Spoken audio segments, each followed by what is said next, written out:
Hello, look at this wall. It's impressive, made with massive boulders, each one heavier than 10 elephants, chopped into odd shapes. The blocks, not the elephants, and precisely fitted to one another without mortar. Built in a construction style the ancients called Cyclopean, alleging only some mythical monster would be strong enough to move the giant blocks and also be divinely delicate as to have them match perfectly, not allowing for even a piece of paper to fit between the joints.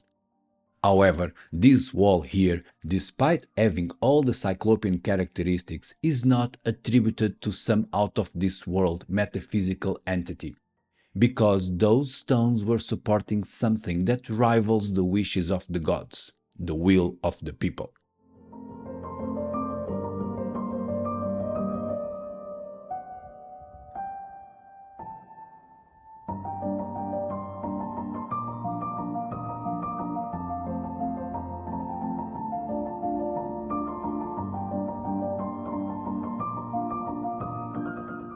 Today's wall sits in one of the most influential cities of the ancient world, Athens, the birthplace of every pompous, airy-fairy idea like philosophy, history, theater, rhetoric, or even democracy.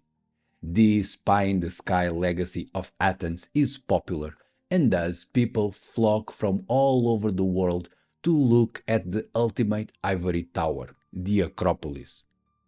Every day, unruly mobs crowd over the Aeropagus rock, fighting for a selfie spot overlooking the ruins of the Parthenon and Nike temples, totally oblivious to the existence in their back, all forgotten and free, of the real heart of the city, the spot where the greatness of Athens and to some extent our own culture was settled, the Pnyx Hill. This Pnyx Hill site got its name from the word pyknos, meaning tightly packed together, that most assume refers to the amount of people that would gather there. However, I cannot but notice this description better fits the massive stones with impossible tight joints, supporting the overwhelming pressure of popular wishes. Although ignored by most people, this site is really important, so much so it could easily be called the Athenian capital. Or better still, stuff like Westminster Palace should be known as the English Pnyx. Because in the Pnyx, supported by massive Cyclopean stones, classical Athenians had their parliament, the first center of democracy.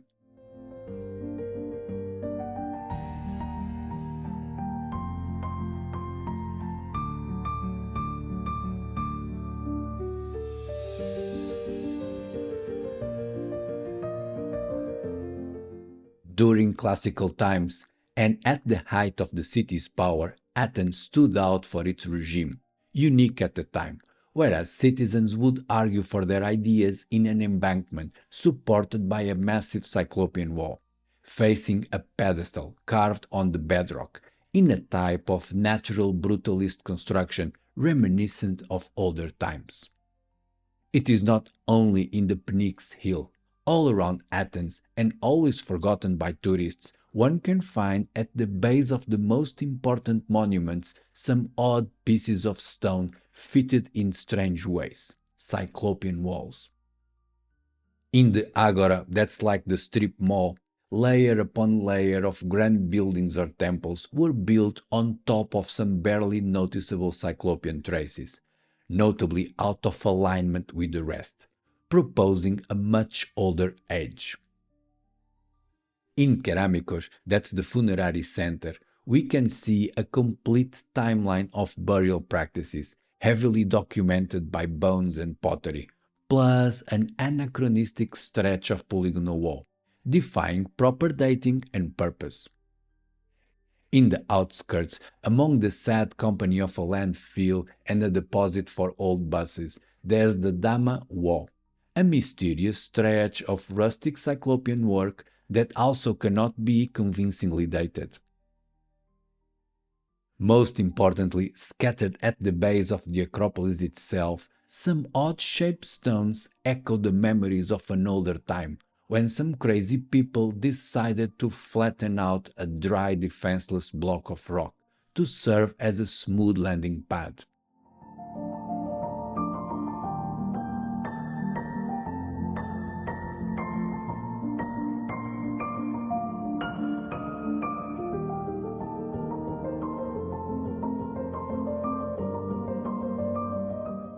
Ancient history is mysterious because we have trouble separating facts from fiction. In Athens, things get extra complicated because we are not dealing only with the usual lies, myths, and gods, but also with a whole extra layer of abstraction, ideas. Underneath every stone, there are more than just the usual questions of by whom, when, and how it was built, extending to what it represents and who can claim power for it. The megalithic wall in the Pnyx Hill, likewise most of the Cyclopean works in Athens, is said to be much younger than other notorious Cyclopean or Polygonal walls in Greece, with these works in Athens being dated at around 300 BC, a full millennia after the somewhat similar constructions in Mycenae, leading to this fake narrative that Athens was sort of an upstart that only rose to importance in the classical stages of ancient Greece, reinforced by the fantasy novel known as the Iliad, describing Athens as a bystander in the war of Mycenae against Troy, when in reality, since at least 1500 BC, Athens was as central a city as it is today, crowned with monuments so large that other cities in the region could only dream of. The earliest acropolis in Athens was not built by classical Greeks. They found the rock flattened by an ancient Cyclopean wall, called locally the Pelasgian Wall, in reference to a mysterious older people that, although consistently mentioned by many of the great authors of antiquity, we are told never existed by the paper pushers of history today. On the other hand, hardly anything of this ancient Cyclopean metropolis of Athens survives. If one looks carefully at most of the polygonal works in Athens, they do seem young, evocative, copies of the original Cyclopean works, likely built not in the Bronze Age as in Mycenae, but in the early classical times, thus raising the suspicions that the odd-shaped stones are not original, but symbolic representations of something lost with time.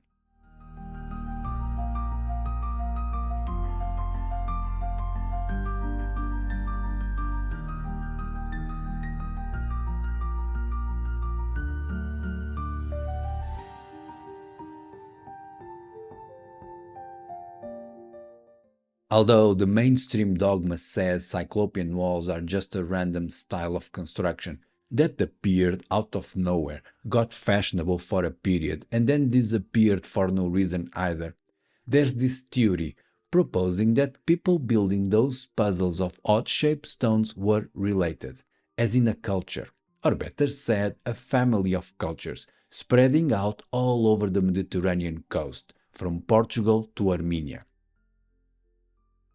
For this to be the case, they would have to share enough coincidences to fill silly videos packed with unknown sites and immature jokes that YouTube will hide if you do not thumbs up. Please?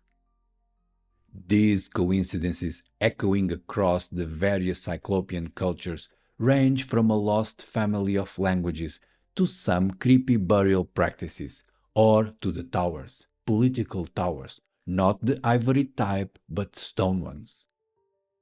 In Sardinia and nearby Corsica, there are thousands upon thousands of towers, one per hilltop or more.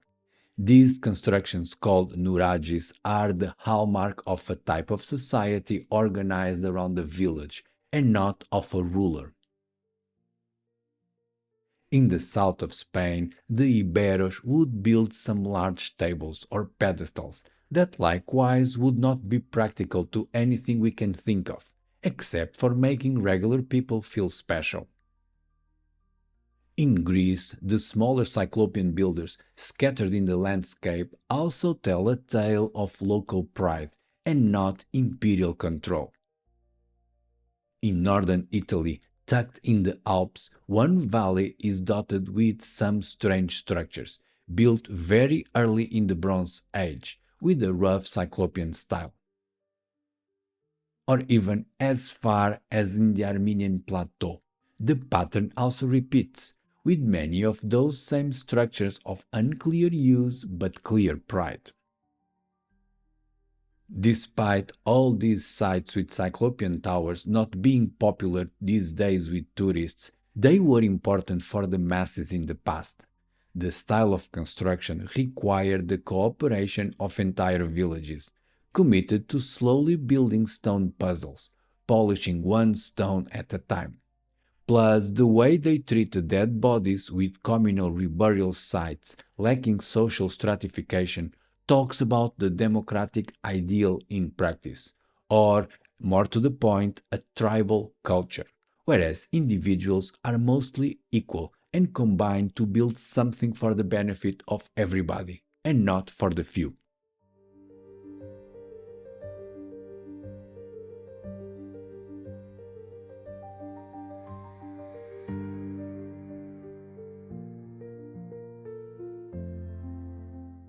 These days we are unimpressed with democracy, rightly so, because the Cyclopean principle of equality amongst different people seems to be forgotten, lost in the cracks between the square layers of bureaucracy and privilege. This much was explained in the model of political evolution proposed by Morton Fried, exposing that the move from tribalism to statehood is done via increased subordination, always in the direction of ever more stratified society, exposing how modern democracy is based on deception, on the illusion of participating in selecting a caste of rulers that in fact solidifies the power of those elites, resulting in oppressed, nameless elements at the base and extravagant riches at the top, like a colonnade. Moving on, you are correct in distrusting the claims that equality was an Athenian invention. It is not, and they knew as much. The period we now call the Early Bronze Age was for the classical Greeks the Golden Age. Hesiod describes it as the era created by the Titans, specifically Cronos and his brothers the Cyclops, when humanity lived like gods, to be followed by the Silver, Bronze, Heroes, and Iron Age, all in a declining trend of human standing and submission. Later academics compressed the whole millennia into a new Bronze Age, erasing both the Pelasgian and their Cyclopean Golden Age, when people were equals both in death as in life, and devoted to building strong foundations with odd-shaped stones.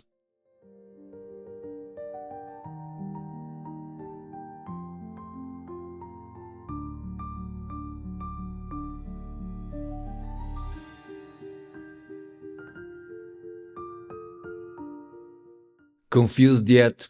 Well, there are only two options.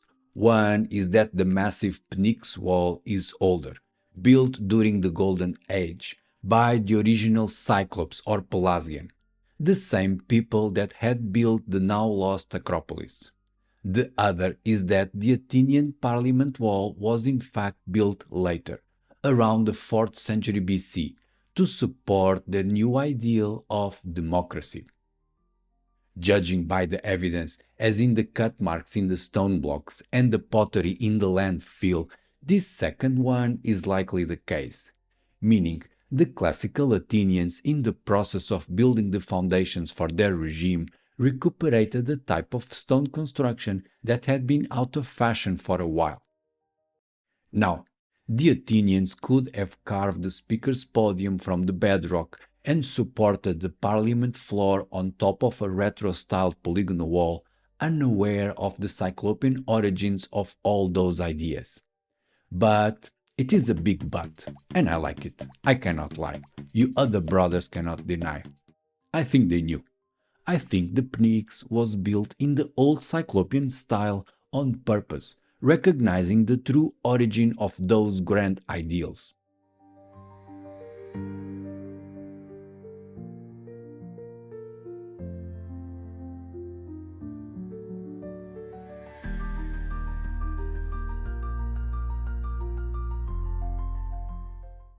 Here's the thing.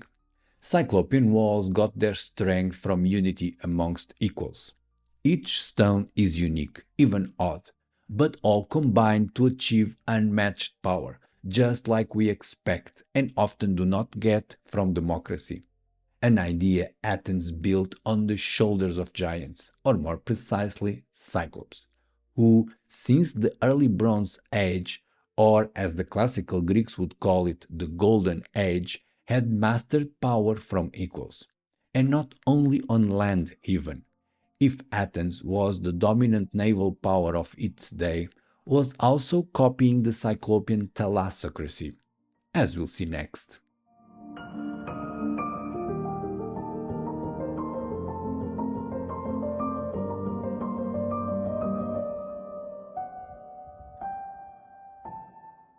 That's it for today. Hope you liked it. Drop an eye in the comments.